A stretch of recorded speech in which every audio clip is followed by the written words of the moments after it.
Matthew 18, verses 21 to 35. Then Peter came and said to him, Lord, if another member of the church sins against me, how often should I forgive?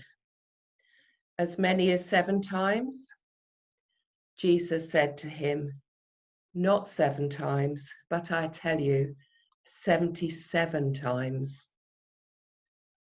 For this reason, the kingdom of heaven may be compared to a king who wished to settle accounts with his slaves. When he began the reckoning, one who owed him 10,000 talents was brought to him. And as he could not pay, his lord ordered him to be sold, together with his wife and children and all his possessions, and payment to be made.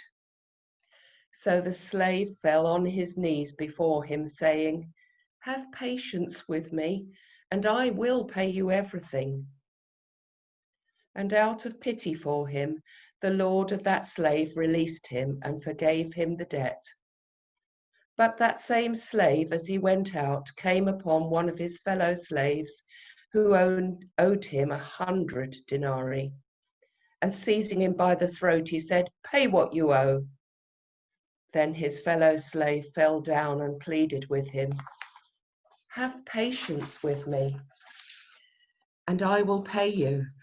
But he refused.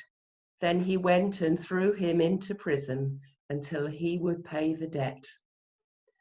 When his fellow slaves saw what had happened, they were greatly distressed, and they went and reported to their lord all that had taken place. Then his lord summoned him and said to him, You wicked slave, I forgave you all that debt because you pleaded with me. Should you not have had mercy on your fellow slave, as I had mercy on you? And in anger, his lord handed him over to be tortured until he would pay his entire debt. So my heavenly Father will also do to every one of you, if you do not forgive your brother or sister from your heart.